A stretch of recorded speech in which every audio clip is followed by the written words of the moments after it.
Oi Brasil! Olha eu aqui de novo com mais uma entrevista maravilhosa pra vocês e dessa vez o clima é de suspense. Vamos falar com o elenco, autor e diretor de Uma Família Feliz, thriller psicológico que já está nos cinemas e tá bombando por aí. Dá só uma olhada no nosso papo.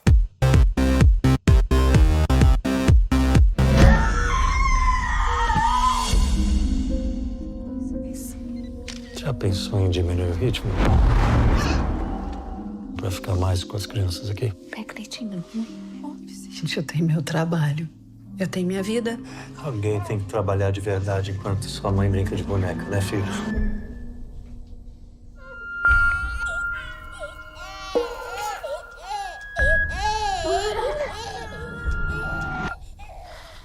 Será que foi brincando com as meninas? Grazi, Gianecchini, Gianni. Primeiro, um prazer estar falando com vocês.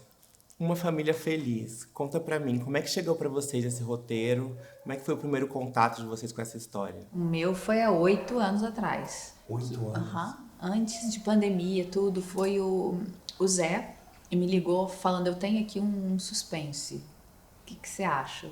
E ele já sabia que eu gosto. Eu amo filme de terror, filme de suspense, tudo. E eu já fiquei apaixonada pelo roteiro. E teve algumas modificações. O Rafa foi mudando ao longo até chegar no que a gente tem hoje. Mas já faz um tempinho, então a ansiedade já me dominava naquela época. Eu entrei bem no finalzinho. Na verdade, no último minuto do segundo tempo, quando estava para filmar, que eu entrei. Esse personagem ficou meio aberto, né? Acho que já pensaram em vários Vicentes, né? Na concepção do que seria. E aí, por eu ter feito com o Rafa Montes, que é o nosso autor, feito Bom Dia Verônica, ele me indicou para isso. E aí o Zé, nosso diretor Belmonte, também estou para trabalhar com ele faz um tempão. Aí foi uma confluência, assim, no último momento que deu certo, alinhamos e aí foi... Eu lembro que eu estava para morar fora do país, na verdade, estava tudo certo, arrumado, eu desisti para fazer o filme. Assim. E a gente também queria trabalhar junto. É. Quase fomos pro teatro. Tô para levar a Grazi pro teatro. Já toda peça eu falo, não, essa vai ser com a Grazi. Eu digo, Grazi, vamos. E ela me enrola. O que tá faltando pra você ir pro teatro? A novela é um drama que a gente coloca mais pra fora. Cinema é tudo mais pra dentro. A tela amplia tuas emoções. E é delicado, é diferente. Eu aprendo e venho aprendendo fazendo, né? Uhum. E o teatro é um novo processo. Acho que exige um trabalho de voz, corporal. Então eu quero estar me dedicada a isso quando for a hora. E por enquanto eu tô grudada na minha filha final de semana. Eu tô meio assim apegada aos meus finais de semana com ela, sabe? Falando em mãe, como é que se define essa mãe que é a Eva? Essa mãe dedicada, ao mesmo tempo um pouco sombria ali, né? Eu acho que é uma mãe real, né? Não é idealizada ou romantizada como a gente tem as mães. É uma mulher que questiona a maternidade, é uma mulher que tem os seus defeitos, as suas qualidades. Ela queria ser mãe? Não sei. Tem ali também essa questão. Mas, uma vez mãe, a gente vira leoa. E Vicente é um pai real, você acha? Super real. Os personagens são reais assim com muitas camadas, né? É um filme sobre o que você oculta, na verdade, né? É um filme das aparências, né? O nosso trabalho de ator foi bem difícil por um lado também, porque geralmente a gente faz novela e é tudo, como a Grazi falou, para fora, né? Novela, e é tudo muito explícito. Esse filme é o contrário. É tudo que é para dentro e é escondido. Para dar o mistério que precisa, né, do thrillerzinho. Por exemplo, o Vicente parece um pai fofo, né? Ele é fofo de uma certa forma. É um cara legal, um esposo fofo, parece, a primeira leitura. Aí na segunda olhadinha você fala assim, tudo bem, mas é que um pai também que faz uma coisa, serve um lanchinho para a criança e fala, nossa, que pai incrível, né? Teria que ser o normal isso, né? 2 pesos para mulher 100. E a gente sempre usa uma palavra no set, a gente usava muito pro Vicente, que ele é o passivo-agressivo. O filme fala bastante coisa. Eu acho muito legal você usar o thriller, que te pega pelo gênero, te pega pela emoção, mas o Rafa Montes faz muito isso. Né? Ele coloca elementos que são muitas boas discussões, principalmente atuais que a gente está vivendo, né? No filme a gente tem também a questão do cancelamento, que é uma super questão atual. Muito. Né? Além de todas as questões da posição do homem, da mulher, do machismo, da mãe, da maternidade romantizada, puerpério. Tem muita coisa que aborda. E é legal isso, porque isso abordaram tudo, mas com esse pano de fundo de pegar o público, assim, prender a respiração do público, dar essa angústia. E o Zé cria um clima perturbador, assim, entre as relações. Justamente por essa interpretação que estimula muito a gente como ator e agora esconde. Isso deixa gritante na tela do cinema e é perturbador pra gente que faz. A gente não sabia direito o que a gente fez, porque era diferente do processo da televisão, que você estuda direitinho, vai lá. Lá o Zé desconstruía muito a gente. A ideia era muito isso. Pegar Até as câmeras, né, tem uma pegada diferente. E a gente tirava muita gente da zona do conforto e também da nossa segurança, né? Isso era legal também. E tinha um contraponto das crianças, que eram a leveza do set, que elas foram preparadas de forma lúdica, que isso é um ponto alto, assim, que o filme não mostra, mas que a gente conta. Ele tirou coisas incríveis dela sem elas saberem direito a história do filme, né? Para não expô-las tanto, já que trata de temas pesados, né? Que poderiam ser traumáticos, assim. E esse filme também mostra um pouco da hipocrisia, né? Ali com os vizinhos, essa família perfeita, em teoria, como ela é vista, que de repente a cortina cai e todo mundo resolve fazer o que você disse, o cancelamento. Como é que vocês enxergam assim esse retrato da sociedade, esse recorte da sociedade que o filme traz? Eu acho que é uma grande infelicidade coletiva, frustrações, que eu acho que tem que aprender a lidar com isso, ou a gente normalizar profissionais, psiquiatras, psicólogos, que até então a gente acha que coisa é pra louco, né? Tem muito preconceito ainda, mas eu acho que isso já tem que ser normalizado. Acho que a internet tá mexendo com as estruturas de todo psicologicamente. Então eu acho que esse, de repente, seria um caminho interessante e da gente entender, né, que aquilo ali realmente é aparência, não é a vida real. E aí, se você também não tiver um distanciamento de tudo que você lê a seu respeito, se for levar a sério demais, você não sai da cama. Eu sempre digo isso. Então, assim, a gente tem que saber consumir rede social, né? É um território, ainda que talvez a gente não entenda a dimensão que está dando no psicológico das pessoas, assim, né? A gente já tem uma ideia, mas talvez a gente precise de alguns anos para entender como isso está reformulando jeitos de ser, né? Enfim, muita dificuldade. Eu sou a favor sempre também de fazer análise, eu acho sempre muito importante. Sempre. Para quem pode, né? A gente sabe que também isso é um recurso que não tá para toda a gente, né? É um recurso que ainda é muito seletivo para um grupo social. E, enfim, mas que isso se transforme. Vocês estão falando de comentários negativos, etc. Vocês dois sofreram muito com críticas no começo da carreira, ambos. Como é que vocês acham que essas críticas fizeram para vocês se reinventarem como atores hoje em dia, serem tão laureados com várias coisas, vários prêmios e bons comentários, várias críticas positivas? Bom, eu acho que, de uma certa forma, a crítica, eu nunca me baseei exatamente em crítica, nem em pessoas que passam a mão na minha cabeça. Isso eu acho uma coisa que eu tive que fazer até para sobreviver, porque eu teria desistido logo de cara se eu fosse dar realmente voz a isso, levar como absoluto que as pessoas falavam de mim quando eu estreiei. O nosso trabalho é tão difícil, é tanta coisa que você tem que lidar, a nossa cabeça tem que estar o tempo todo lá, assim, e aí tudo é uma distração, né? Eu acho que ganhar prêmios ou ser criticado é uma distração do seu foco, então eu não quero perder esse foco. É isso. Eu acho que desde muito cedo eu descobri que eu gosto de ser desafiada. E também digo que não foi através da crítica, não. É mais uma coisa minha, pessoal, assim, de gostar de superação, de motivação, de me transformar, de aprender. E esse meio me estimula muito em todos esses lugares, assim. E eu venho me descobrindo uma mulher ainda mais corajosa e forte do que eu já era. E vejo, e me apaixono, e respeito muito o trabalho que eu escolhi. Nem escolhi, né? Fui escolhida, para ser bem sincera.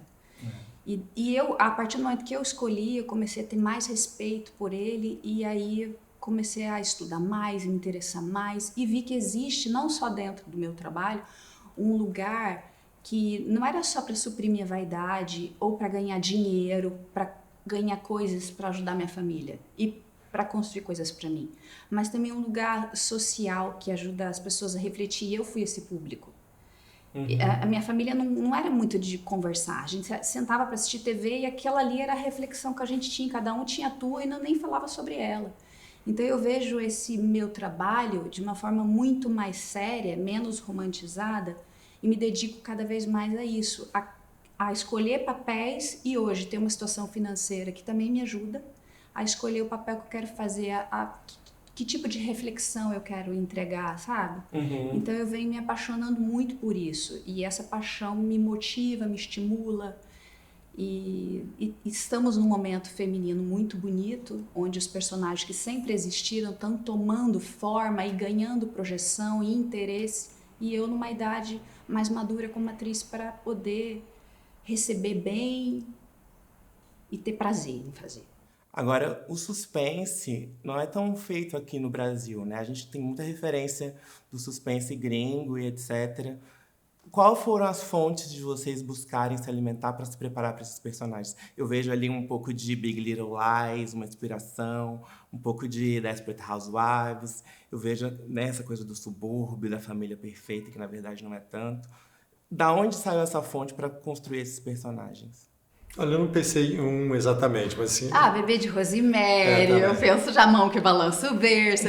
Bruna, eu vi muita coisa, desde muito pequena. Minha mãe não me vetava de ver filme de terror. Eu vi filme de demônio, possessão, Freddy Krueger, Sexta-feira 13. Eu vejo tudo, Sexto Sentido, Os Outros. E todos eles têm essa energia, assim, que dá um...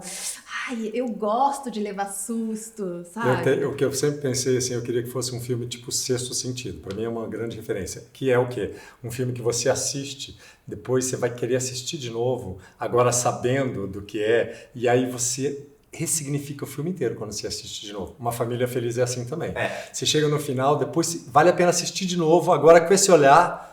tendo as informações que você não tinha antes, porque aí você vai ver o filme... E começa pelo fim, né? Você chega no final, você quer ver o começo. Não, e o começo começa pelo fim. E você vê que já tinham vários elementos lá que diziam, contavam um pouquinho da história, só que não eram sublinhados, passavam meio batidos. Mas se você assistir de novo, você vai ver que já estava ali bastante dica do desfecho.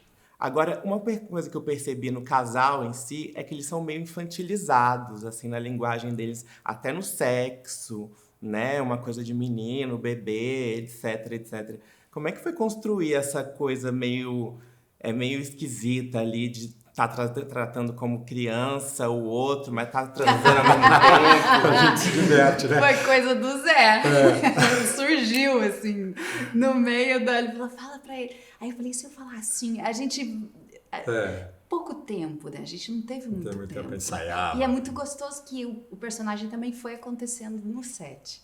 E o Zé propôs isso. Eu acho que combina muito, né? Porque é essa coisa de aparência, né? Mas aí vem, de repente, uma coisa dela, eu acho engraçado. Tá duvidando desse cara, das coisas que ele pode fazer, e de repente ele tem um fetiche com vozinha de criança, chamando pra brincar, então fica meio esquisito mesmo. E o que vocês acham que o público vai levar pra casa depois de assistir Uma Família Feliz? Isso eu quero saber. Tô doida pra saber. Eu vou na pré-estreia, eu já vi, então eu fico assim olhando pra cara das pessoas. Sou muito curiosa. Você vem me entrevistar, eu quero te perguntar mais, saber o que você achou, quais são as camadas, o que você achou ali que a gente não viu, sabe? Sempre tem alguma coisa, tipo, as referências que você trouxe, eu fiquei aqui fascinada, achei ótimo. E eu quero saber sempre... Tem a ver. Para mim, eu quero saber sempre se o filme cumpriu o que ele se propõe, né? Se é um bom thriller. E nesse caso, eu fui perguntando, você ficou angustiado? Fiquei. Você descobriu o final logo? Não. Foi surpreendente, foi impactante. Eu falei, ponto para nós, temos um bom thriller. E é isso. Todo mundo que eu perguntei achou isso. Machucou, hein? Como é que foi isso? Ninguém sabe.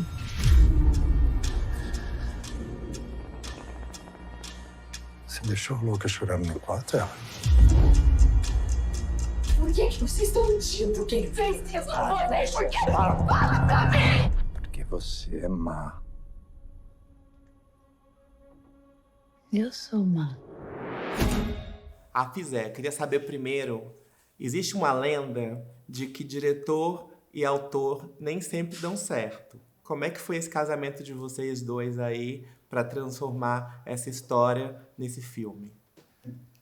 Eu acho que, como toda relação, a gente, obviamente, discorda. E acho que teve momentos que a gente teve que abdicar em nome de... E assim, é isso, a gente chega num acordos, né? É um casamento mesmo, como você falou. A gente vai descobrindo a melhor forma de se achar, assim. Eu acho que foi muito bacana, porque foi uma relação que se completou, assim, no sentido de a gente teve uma coisa muito adulta mesmo, né? Profissional. Tem horas que eu falava, Rafa, eu acho que podia ser um pouco diferente, mas assim, o do roteiro é a minha função, acho que é o que eu quero dizer. É a mesma coisa para a direção, a gente teve esse respeito do espaço, né? Mas tinha discussão, mas a gente não chegou a brigar, mas a gente tinha discussão, mas eu acho que o processo, o que é bacana, o que eu acho que é bonito no cinema, que ele é sempre um encontro, né? E é sempre um acordo que você vai criando e quando... É a arte do encontro mesmo, né? E ele é um processo colaborativo, né? Ele jamais é um processo de uma pessoa ou de uma outra pessoa só. Tem essa coisa do diretor ou do autor num trono, né? Isso não existe. Eu acho que o bacana é quando você está todo mundo meio junto e chegando a conclusões juntos e trocando e tendo experiências com outras pessoas, né? 7 é um momento de ansiedade. A gente já começa Eu sou um emocionado, na verdade. A cena de abertura do filme, né? O filme começa com a Eva nos fundos de uma casa abrindo uma cova, né? Para enterrar alguém, enfim. E a ideia nasceu dessa imagem para mim. Eu queria começar uma história pelo final, porque meus livros são conhecidos pelos finais surpreendentes. Todo mundo fala, os seus finais são surpreendentes, seus finais são surpreendentes. Aí eu falei, vou fazer então uma história que começa pelo final. Foi daí que nasceu a sementinha da ideia, veio disso. De fazer uma história que comece pelo final. E então a primeira imagem que me veio é essa mulher num vestido vermelho, abrindo uma cova nos fundos de uma casa velha. Quem é essa mulher? Quem ela está enterrando? Por que ela chegou nessa situação? Tudo isso você vai ver a história, ler a história para poder entender. Quando a gente estava no set filmando essa cena, eu fiquei emocionado, eu chorei. Assim, meu Deus, eu tenho essa cena na minha cabeça há 8 anos. E você filmou de um jeito muito peculiar, que parece que a gente está espiando um pouco ali. Tem muitas telas acontecendo ao mesmo tempo. Eu comentei com eles que eu vi algumas referências de filmes. Eu queria saber quais são as suas referências para fazer esse filme. Isso foi pensado, essa ideia de estar espiando? Foi pensado. Na verdade, isso é a famosa regra do Hitchcock, quando fez Janela Indiscreta, né? Muito angustiante você ver e não poder interferir. Ao mesmo tempo, você não deixa de ver. Eu falei, isso seria uma forma interessante de colocar quem está assistindo dentro da história. Mas eu trouxe um pouco minha experiência lúdica também. Eu falei, onde é que bate essa angústia, essa sensação dos personagens, onde é que bate em mim e por quê? Eu cresci em Brasília nos anos 70 e 80. E era uma coisa... Lá. É mesmo? Uhum. É mesmo. Nascido e criado. Que legal. E nos anos 70, 80, para mim era muito angustiante, assim, porque não era uma cidade como as outras. A gente estranhava muito, assim, a gente achava um pouco artificial. E estava em construção ainda, ao mesmo tempo tinha uma liberdade muito grande, uma sensação de liberdade muito grande, mas também tinha coisa do governo militar, então se juntava 10, todo mundo era visto a quilômetros de distância, então era muito contraditório, assim, sabe? Essa coisa de você ter muito espaço, mas também não se sentir muito livre e a seca também. Eu falei, vou tentar criar uma estética em cima disso, assim, você vê que tudo é muito branco, né? Que nem o plano piloto, né? Tudo é filmado de forma muito aberta, assim. Rafael, todo mundo pensa da onde saem essas ideias tão macabras dessa cabecinha genial. Me diz uma coisa, você falou que tem uma série de ideias já colocadas, eu quero saber quais são as suas referências também para trazer esse mundo tão sinistro para as telas e para as páginas. Vem da minha infância traumática, tô brincando. Então, eu não sei explicar de onde as ideias vêm. Assim. Uma Família Feliz tem algumas referências fortes. Por exemplo, para mim, uma delas era o Sexto Sentido. Eu queria fazer um filme que você, ao reassistir, você aprende, você entende novas coisas que você não tinha entendido na primeira vez que você viu. Mas, em geral, o que me interessa é contar histórias que prendam o espectador ou o leitor. Então, histórias com muitas viradas, personagens complexos.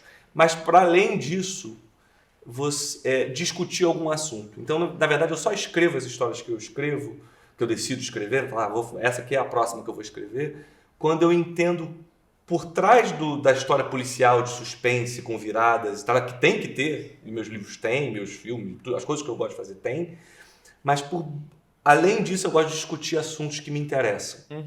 Gente, muito obrigado. Uma Família Feliz virou livro, já está em todas as livrarias. Esse é pra você, esse é seu. Muito obrigado. Mais um thriller. Leiam e Rafael. vejam o filme. Leiam e vejam o filme. Minha gente, se a entrevista foi assim, imagina o filme. Uma Família Feliz já está nos cinemas, corre para conferir, também já está nas livrarias, corre para ler. Então, se você está vendo essa entrevista no YouTube, comenta, compartilha, ativa o sininho. E está vendo no Instagram, comenta e compartilha. Beijo, até a próxima. Cuidado com seus filhos.